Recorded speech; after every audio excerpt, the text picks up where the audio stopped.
The velvet drapes of the bedchamber were heavy, woven with threads of genuine gold that caught the flickering light of the hearth, yet to Prince Calin of the High Kingdom of Ethelgard, they felt less like a symbol of unimaginable wealth and more like the bars of a beautifully crafted cage. He stood by the towering arched window, his hands clasped behind his back, looking down at the sprawling capital city of Silver Keep. From this high up in the sunstone spire, the city looked like a scattering of discarded jewels, glittering with lamplight against the velvet canvas of the deepening night. It was a view he had known since childhood, a view that was supposed to fill him with a sense of divine right and soaring pride. Instead, tonight, it filled him with a suffocating sense of profound uselessness. Tomorrow was his 21st name day, the day his father, King Aldous the Unyielding, would officially name him the crown regent, tying him forever to the endless, mind-numbing cycle of court politics, sycophantic lords, arranged betrothals, and willful blindness to the suffering that existed beyond the palace walls. Calin had spent his entire life being molded for the throne. He had been trained by the greatest swordmasters of the realm, tutored by the wisest scholars from the Citadel of Glass, and schooled in the delicate, venomous art of diplomacy. Yet he knew nothing of the world he was meant to rule. He knew the tax yields of the outer provinces, but he did not know the faces of the men who starved to pay them. He knew the names of the noble houses, but he did not know the name of the scullery maid who scrubbed the stone floors outside his door. The catalyst for his current state of rebellion had arrived 3 days prior, in the form of a desperate, bloodied messenger from the northern marches. The man had spoken of a rising darkness, a ruthless coalition of exiled mercenaries, dark magic practitioners, and ruthless bandits known only as the Obsidian Hand. They were burning villages, enslaving peasants, and seizing the vital iron mines. King Aldous, comfortably insulated by 1,000 miles of paved roads and an army of guards, had dismissed the threat as a mere border skirmish, a problem for the local barons to solve. He had ordered the messenger fed and sent back with a vague promise of future reinforcements that Calin knew would never come. Calin could not let it stand. He could not ascend to a throne built on the ignored screams of his people. He turned away from the window, the soft soles of his doeskin boots making no sound on the imported Myrish carpets. The room was silent, save for the crackling fire. He walked toward his massive oak wardrobe, bypassing the silks, the velvets, and the ceremonial armor polished to a blinding sheen. He reached into the very back, pulling out a bundle he had painstakingly smuggled into his rooms over the past week. He untied the rough twine, revealing the contents: a pair of coarse, undyed wool trousers, a tunic of rough-spun linen that smelled faintly of lye and honest sweat, a worn leather belt, and a pair of scuffed, heavy-soled boots. They belonged to Tom, a stable boy of roughly Calin's height and build, who had traded them for a single gold sovereign, more money than the boy would see in 5 years. Calin began to strip away his royal identity. He unfastened the silver clasps of his doublet, letting the fine material fall to the floor in a pooled heap of crimson. He pulled on the scratchy linen tunic.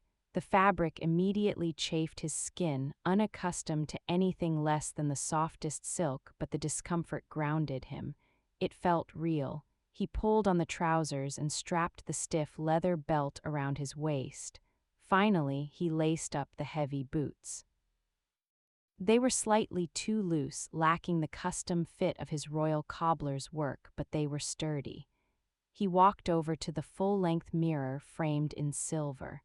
The man looking back at him was no longer Prince Calin, the golden son of Ethelgard. His aristocratic features were still there, the sharp jawline, the piercing storm-gray eyes, the dark hair that curled slightly at the ends, but stripped of his royal finery, he looked like any other young man desperate for work. He took a handful of soot from the cold edge of the fireplace and rubbed it into his hands, working it under his manicured nails, then smeared a light layer across his cheek and forehead to dull his unnaturally clean complexion. He tied his longish hair back with a leather thong. He was no longer Kalen. He was Rowan, a wandering laborer seeking his fortune.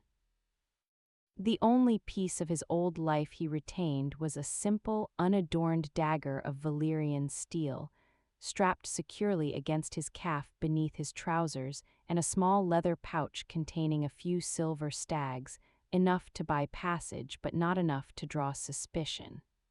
He slipped out of his bedchamber, bypassing the guards by taking the servants' corridors, a labyrinth of narrow, unlit passages built into the walls of the palace that he had mapped out as a mischievous child. The air in these hidden arteries was stale and smelled of old dust and candle wax. He moved with practiced silence, his heart hammering a frantic rhythm against his ribs. This was treason, this was madness, and it was the most alive he had ever felt. He descended deep into the bowels of the castle, past the kitchens where the massive ovens were already being stoked for the morning feast, past the wine cellars, until he reached the ancient crypts. From there, an old drainage tunnel, long forgotten by the royal architects, led out to the muddy banks of the Silver River. When Kalen finally pushed aside the rusted iron grate and stepped out into the cool, damp night air, he took a deep breath.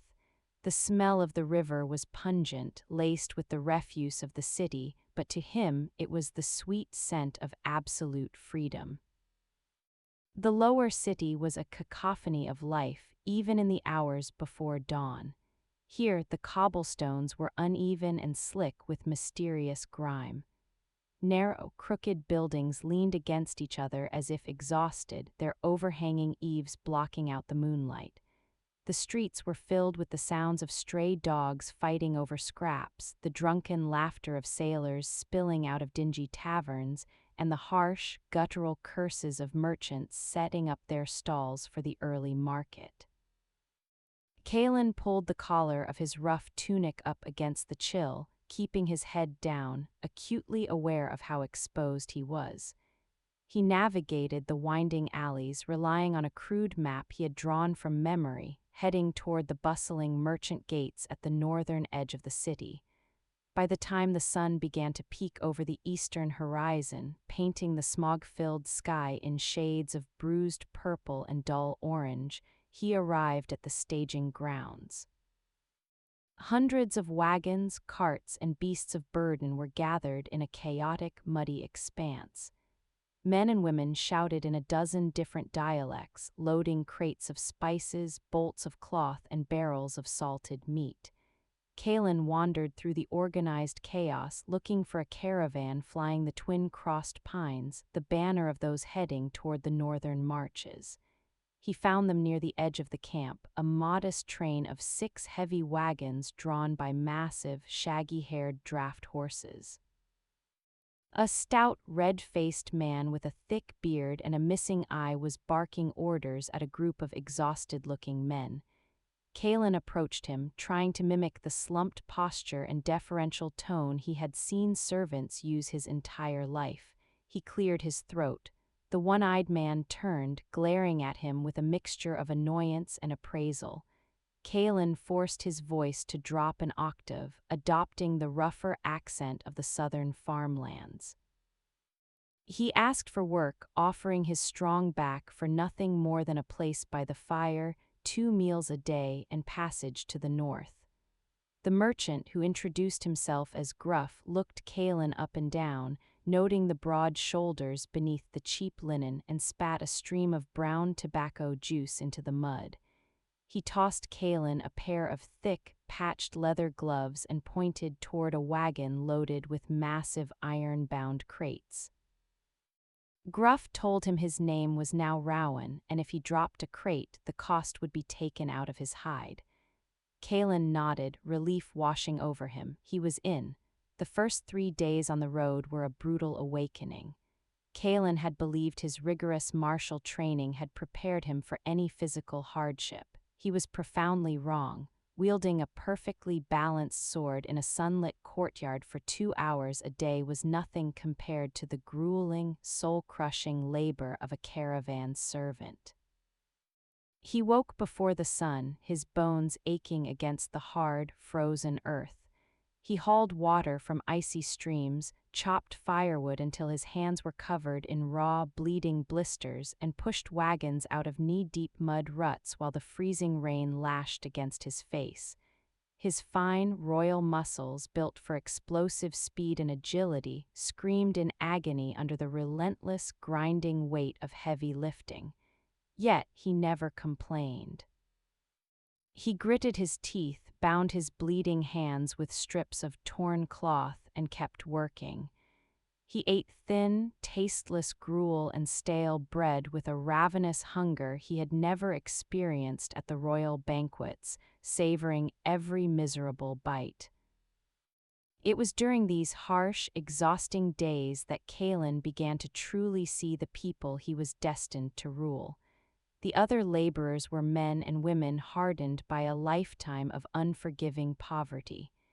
There was old Silas, a man whose back was permanently bowed from a lifetime in the salt mines, who coughed blood into a rag but still worked to send coppers back to his orphaned grandchildren. There was Ilara, a young woman with a face scarred by pox, who possessed a voice like an angel and sang bawdy, heartbreaking songs around the campfire to lift their spirits. And then there was Lyra. She was not a laborer, but a sellsword hired by Gruff to protect the caravan. She rode a lean, mean-tempered roan mare and kept to herself. She wore worn leather armor reinforced with iron studs, and a long, curved sword rested comfortably on her hip. She had sharp, hawkish features, skin tan the color of old saddle leather, and eyes the color of a stormy sea that seemed to miss absolutely nothing. Kalen found himself intensely curious about her, but he played his part, keeping his head down and speaking only when spoken to. However, his disguise was put to the test on the 5th night. The caravan had made camp in the shadow of the Whispering Woods, a dense, ancient forest known to harbor desperate men. Kalen was on the perimeter, gathering dry brush for the fire, his arms full of kindling. The night was pitch black, the moon hidden behind thick clouds. Suddenly, the hairs on the back of his neck stood up. It was an instinct honed by years of sparring blindfolded with the master of arms. He heard the faint snap of a twig, not the random breaking caused by an animal, but the deliberate, stealthy step of a predator. He dropped the kindling just as a shadow detached itself from the trees. A bandit, reeking of stale ale and unwashed bodies, lunged at him with a rusted cleaver. Kalen's royal training flared to life. Without thinking, his body reacted. He stepped inside the man's guard, his hand shooting out to grab the bandit's wrist. With a sharp, precise twist that utilized leverage rather than brute strength, Kalen snapped the man's wrist, sending the cleaver tumbling to the dirt. In the same fluid motion, he drove his elbow into the bandit's throat, silencing his cry, and swept his leg, sending the attacker crashing to the ground unconscious. The entire exchange took less than 2 seconds. Kalen stood there, chest heaving, suddenly realizing what he had done. He looked up and saw Lyra standing 10 paces away, the dying light of the campfire illuminating her face. She had her hand on the hilt of her sword, but she hadn't drawn it. She was staring at Kalen, her stormy eyes narrowed in deep suspicion. Kalen immediately dropped his fighting stance, falling backward onto his rear, scrambling away from the unconscious bandit, and let out a perfectly pitched, pathetic yelp of terror. He babbled, his voice shaking, claiming he had just tripped and fallen into the man, that it was pure luck. Lyra walked over slowly, looking at the broken wrist of the bandit and then down at Kalen, who was cowering in the dirt. She didn't say a word, but the look she gave him made his blood run cold. She knew it wasn't luck, but for whatever reason she kept his secret. She called out to the camp, announcing that a lone drunkard had stumbled into the perimeter and knocked himself out. The danger passed, but the dynamic between Kalen and the mercenary had shifted irreparably. As the caravan pushed further north, the landscape changed. The lush, rolling green hills of the central kingdom gave way to jagged, unforgiving mountains of gray stone, their peaks permanently capped with snow. The air grew thinner, biting at their lungs like invisible needles. They were entering the northern marches, the domain of the Obsidian Hand. The signs of the syndicate's presence were everywhere. They passed burned-out farmhouses, their blackened timbers reaching toward the sky like skeletal fingers. They saw fields of winter wheat trampled into the mud, and once, hanging from a dead oak tree by the crossroads, the bodies of 3 local militiamen left to rot as a gruesome warning. The mood in the caravan grew grim and silent. The jovial songs around the campfire ceased, replaced by the nervous sharpening of blades and the anxious whispering of prayers. When they finally reached Oakhaven, a major trading hub nestled in a deep valley, the true scale of the devastation became apparent. The town, once a prosperous center for timber and mining, looked like a prison camp. The wooden palisade walls had been reinforced with brutal iron spikes. Heavily armed men wearing the black and jagged silver insignia of the Obsidian Hand patrolled the battlements, their faces hidden behind dark iron helms. Gruff had to pay an exorbitant, crippling bribe just to get the wagons through the gates. Inside, the atmosphere was thick with despair. The townsfolk moved like ghosts, their faces hollow, their eyes cast down in perpetual fear. Kalen, carrying a heavy sack of grain on his shoulder, watched as a syndicate enforcer casually struck an old woman with the butt of his spear for not moving out of his way fast enough. A white-hot rage, pure and absolute, ignited in Kalen's chest. He dropped the sack, his hand instinctively reaching for the dagger hidden in his boot, but before he could take a step, a strong hand clamped onto his shoulder like a vice. He turned to see Lyra, her grip unyielding, her eyes boring into his. She shook her head slightly, a microscopic movement, but the warning was clear: not here, not now. Kalen forced himself to relax, picking up the grain sack with trembling hands. That night, the caravan camped in the muddy courtyard of a dilapidated inn. Gruff had gone to negotiate with the town elders, leaving the crew to rest. Kalen sat apart from the others, staring into the meager flames of a small fire, his mind racing with violent, strategic thoughts. He was calculating garrison sizes, patrol routes, and structural weaknesses of the town walls, viewing the situation through the lens of a military commander. He didn't hear Lyra approach until she sat down on the log opposite him. She tossed a small, heavy pouch into his lap. It clinked with the sound of silver. She told him it was his share of the hazard pay and that he should take it, buy a horse, and ride south as fast as he could. When he asked why, she looked at him with a mixture of weariness and grim resolve. She told him that she wasn't just a hired sword. She told him about her village, just 20 miles up the mountain, and how the Obsidian Hand had come in the night, burning the homes and taking the able-bodied men and women to work in the deep voidstone mines, a highly volatile, magical ore that the syndicate was stockpiling for an unknown, terrifying purpose. Her brother was in those mines. She had joined the caravan merely as a cover to get into Oakhaven, and tonight she was going into the mountains alone to infiltrate the primary mining camp and get him out. She looked at Kalen, her voice dropping to a harsh whisper. She told him she knew he wasn't a farm boy named Rowan. She said farm boys didn't have hands as soft as a noblewoman's before the blisters formed. They didn't speak with perfect grammar when they forgot to fake their accents, and they certainly didn't snap a man's wrist with the flawless technique of the royal guard. She didn't know who he was, an exiled knight or a fleeing criminal, but she knew he was a killer, and she told him to leave before the syndicate killed him. Kalen sat in silence, the weight of her words settling over him. He looked at his scarred, calloused hands, then at the fierce, desperate woman before him. This was the moment. He could take the silver, return to his gilded cage, and pretend he had done his best, or he could be the ruler he believed he should be. He tossed the pouch back to her. He looked her dead in the eye, shedding the hunched posture and the dim-witted expression of Rowan the servant.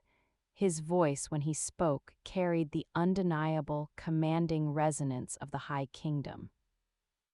He told her she was a fool if she thought she could infiltrate a fortified voidstone mine alone. He told her he was coming with her. Lyra stared at him, taken aback by the sudden, dramatic shift in his demeanor, the raw authority radiating from him. She hesitated for a long moment, weighing her desperate need for help against the mystery of the man sitting across from her. Finally, she nodded. The pact was sealed in the shadows. They left the caravan before midnight, slipping over the town walls under the cover of a thick, unnatural fog that rolled down from the mountain peaks. The ascent was brutal. They climbed narrow, treacherous goat paths, the freezing wind howling around them like tormented spirits. Kalen's muscles, hardened by weeks of labor, burned with exertion, but his mind was crystal clear. He felt a profound sense of purpose that had always eluded him in the palace. For 3 hours they climbed in silence until the path leveled out onto a wide, rocky plateau. Before them loomed the entrance to the Voidstone mine, a massive, jagged tier in the side of the mountain. The area was heavily fortified. Watchtowers made of dark pine flanked the entrance, and heavily armed guards patrolled the perimeter with torches that burned with an eerie, sickly green flame. The air itself felt heavy, humming with the dark, unstable energy of the Voidstone. Lyra outlined her plan in a hushed whisper. A shift change was scheduled in 10 minutes. A group of slave laborers would be marched out to empty the slag carts while a fresh group was marched in. They were going to silently neutralize 2 of the guards at the rear of the slag pile, steal their dark cloaks, and blend in with the returning slaves. It was a plan born of sheer desperation, relying entirely on timing and darkness. Kalen didn't argue. He simply drew his Valyrian steel dagger, the metal gleaming faintly in the gloom. They moved like phantoms. When the heavy wooden gates groaned open and the miserable, chained line of laborers shuffled out, pushing massive iron carts filled with glowing purple rock, Kalen and Lyra struck. Kalen approached his target from behind, clamping his hand over the guard's mouth and driving the dagger perfectly upward beneath the base of the skull, severing the brain stem for an instant, silent death. He lowered the body without a sound. Beside him, Lyra had dispatched her target with equal, brutal efficiency. They quickly stripped the dead men of their heavy black cloaks and iron helms, pulling them on over their clothes. The smell of unwashed bodies and stale blood in the helmets was nauseating, but Kalen ignored it. As the laborers turned to head back into the gaping maw of the mine, Kalen and Lyra slipped into the back of the line, bowing their heads, mimicking the broken, shuffling gait of the enslaved. The interior of the mine was a vision ripped straight from the darkest circles of hell. The air was suffocatingly hot, thick with toxic dust and the overwhelming metallic scent of raw magic. The walls pulsed with the sickly purple luminescence of the Voidstone veins. Hundreds of half-starved men and women were swinging heavy pickaxes against the unyielding rock, their skin covered in glowing purple dust that ate away at their flesh. Overseers with barbed whips stalked the tunnels, their cruel laughter echoing off the stone. Kaelin felt bile rise in his throat. This was happening within the borders of his father's kingdom. This horror was thriving while he had been complaining about the weight of velvet robes. Lyra touched his arm, pulling him out of his dark reverie. She signaled toward a deeper, heavily guarded tunnel branching off to the right. That was where the high-yield ore was extracted and where the strongest slaves, including her brother, were kept. They broke away from the main line, utilizing the shadows and the chaotic noise of the mine to mask their movements. They navigated a labyrinth of descending shafts, taking down isolated guards with ruthless, synchronized precision. Kaelin fought not as a prince in a tournament, but as a predator in the dark, utilizing every dirty, lethal trick his masters had taught him. They finally reached the deepest chamber, a massive cavern illuminated by a terrifyingly large crystal of pure voidstone protruding from the ceiling. Dozens of slaves were chained to the walls, chiseling away at the edges. And standing in the center of the room, flanked by 4 massive, heavily armored brutes, was Malacher, the leader of the Obsidian Hand. He was a mountain of a man, clad in plate armor forged from dark steel, wielding a massive, jagged greatsword that pulsed with dark magical energy. He was currently interrogating a young, battered man chained to a post, Lyra's brother. With a feral scream that echoed over the din of the pickaxes, Lyra broke cover. She threw her stolen helmet aside and charged, her curved sword flashing in the purple light. The element of surprise was lost. Kaelin cursed internally, discarding his own disguise and drawing his dagger. He knew a dagger was useless against armored brutes, so as he sprinted forward, he scooped up a heavy, discarded iron mining pick. The cavern erupted into absolute chaos. Lyra clashed with 2 of the guards, her incredible speed the only thing keeping her alive against their heavy, crushing blows. Kaelin intercepted the other 2. The first brute swung a massive morning star aimed at Kaelin's head. Kaelin didn't try to block it. He dropped to his knees, sliding under the deadly arc on the dusty floor, and drove the sharp point of the mining pick upward, finding the weak point in the armor beneath the man's armpit. The brute roared and collapsed. Kaelin ripped the pick free, spinning on his knees to parry a downward strike from the second guard's broadsword. The impact sent a jarring shockwave up his arms, but he held firm. He used the guard's downward momentum to throw him off balance, sweeping his leg out and bringing the heavy iron head of the pick crashing down onto the guard's helmet, caving it in. He looked up just in time to see Malacher backhand Lyra, sending her flying across the cavern to crash heavily against the stone wall. She slumped to the ground, her sword clattering away. Malacher laughed, a deep, resonant sound that vibrated in Kaelin's chest, and raised his glowing greatsword to deliver the killing blow to the unconscious woman. Time seemed to slow down for Kaelin. The disguise of the servant, the hesitations of the prince, all of it burned away in the fires of absolute necessity. He dropped the cumbersome mining pick. His hand shot down to his boot, drawing the Valyrian steel dagger. He didn't run, he bounded across the cavern with the terrifying, explosive grace of a royal assassin. As Malacher brought the greatsword down, Kaelin leaped off a nearby boulder, launching himself through the air. He collided with the giant, driving his shoulder into Malacher's chest and knocking the massive strike off course. The greatsword bit deeply into the stone floor, sending a shower of sparks and purple magical energy into the air. Malacher roared in fury, throwing Kaelin off him with monstrous strength. Kaelin hit the ground, rolling backward to his feet in a perfect, balanced stance, his dagger held out before him.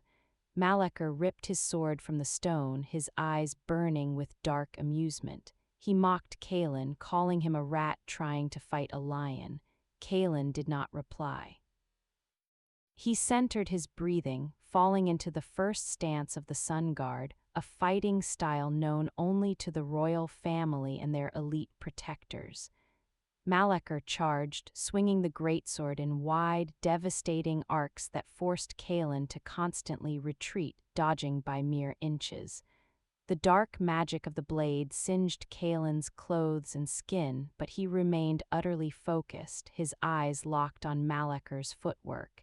He was waiting for the opening. It came when Malakar, frustrated by his inability to land a blow, committed to a massive two-handed overhead strike, putting all his weight forward. Kalen didn't dodge away, he stepped inside the strike. He parried the massive blade with the flat of his tiny dagger, a move that required inhuman precision and timing, deflecting the deadly edge just enough to let it crash into the floor beside him.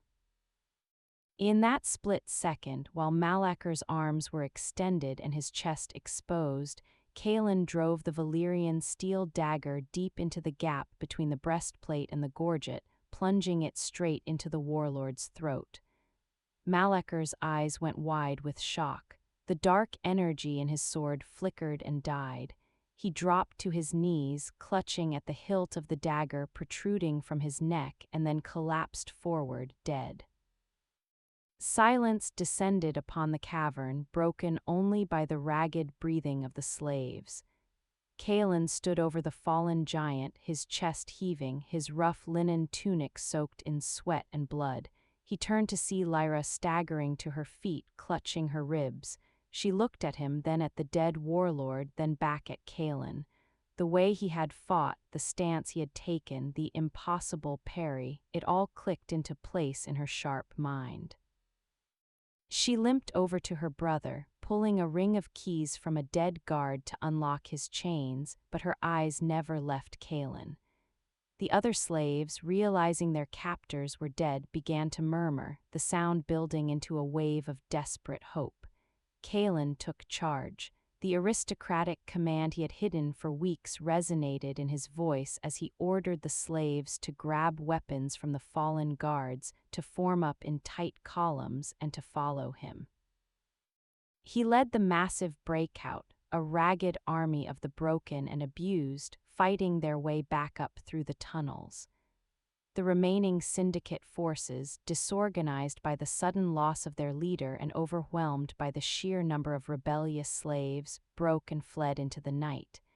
When they finally burst out of the mine entrance into the cold, clean mountain air, the sun was just beginning to rise, painting the snow-capped peaks in brilliant shades of gold and crimson. The slaves fell to their knees, weeping and embracing each other. Kalen stood at the edge of the plateau, looking out over the valley. He was exhausted, battered, and bleeding, but the hollow void in his chest had been filled. He felt the heavy, undeniable weight of true responsibility, not the artificial burden of a crown, but the visceral duty to protect those who could not protect themselves. Lyra walked up beside him, supporting her battered brother. She looked at Kalen's profile, illuminated by the dawn light. She didn't call him Rowan. She spoke softly, her voice barely carrying over the wind. She told him that she had seen the royal crest etched into the pommel of his dagger when he had struck Malakar. She asked him directly if he was the crown prince. Kalen turned to look at her. He didn't flinch, didn't try to lie. He looked at the mercenary who had treated him like dirt, who had taught him the reality of his kingdom, and he nodded slowly. He expected her to bow or to curse him for his father's neglect. Instead, she just stared at him for a long, calculating moment.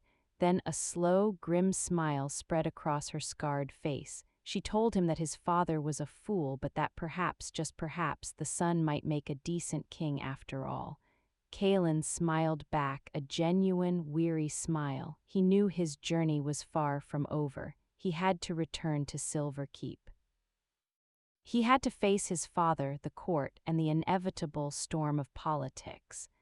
But he was no longer the sheltered boy who had sneaked out of a palace window. He had bled in the dirt, he had felt the crushing weight of a servant's life, and he had looked into the eyes of the people he was sworn to lead. He knew the kingdom was broken, but for the first time in his life, Prince Kalen knew exactly how to forge it anew, not with gold and decrees, but with iron, sweat, and absolute, unyielding justice. He turned his face toward the southern horizon, toward his home, ready to begin the real war.